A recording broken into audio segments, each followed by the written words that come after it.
Hi there. I'm Matt with K15T, and let's look at how you can do some lightweight project management with Confluence Databases. Now, I know the life of a project manager can be very complex, and there's a lot to manage between information, communication, and just straight up jumping in and out of Jira. And that's where Confluence Databases really shine. Every project we work on at K15T has a page in Confluence that outlines the project plan. Typically, it has all of the related work somewhere on that page. It's a great example of Confluence and Jira working well together. In most cases, we have an epic in Jira under which all of the work tasks are created. This is great because Jira is really helpful at planning and tracking the work that we do. But then there's a whole bunch of extra information about the project that we need to communicate, and that doesn't live in Jira, that lives in Confluence.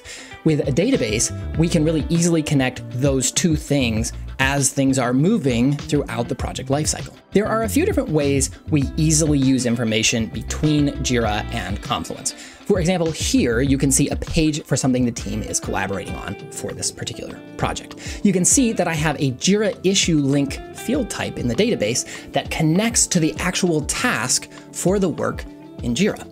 Also, I'm using a Jira issue details field type to actually display the description of that Jira issue. I just want to pause here for all of the project managers. Hold one up, because we are displaying the actual description of the actual source of truth in Confluence. And if you update that description in Jira, it will display here in Confluence. So everyone knows what they should actually be working on.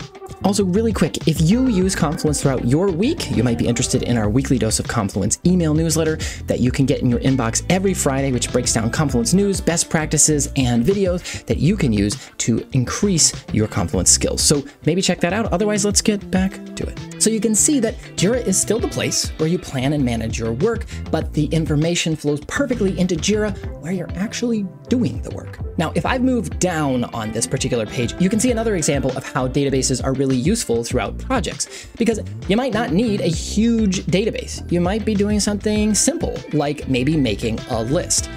Here, I'm creating a swag store. That's the whole project, and I might need to make a list of all the internal systems that need to be updated to support this new store that we're creating together.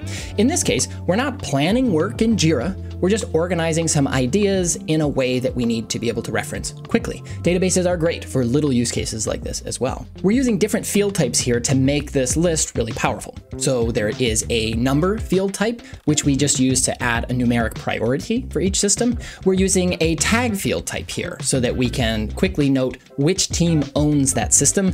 And we're using user fields here so that I can quickly note which user in Confluence is the owner for that system. And of course, talking about projects, we know we're running multiple at the same time, but because all of the project information lives in Confluence, we can easily pull a list of all of our projects that we're working on together and put them in a weekly blog post, for example. By copying the smart link for the database and putting it in my weekly update blog, everyone can see all the Jira issues clearly linked so people can easily navigate into those Jira issues, see what the project status is, and also jump into related Confluence pages for that work.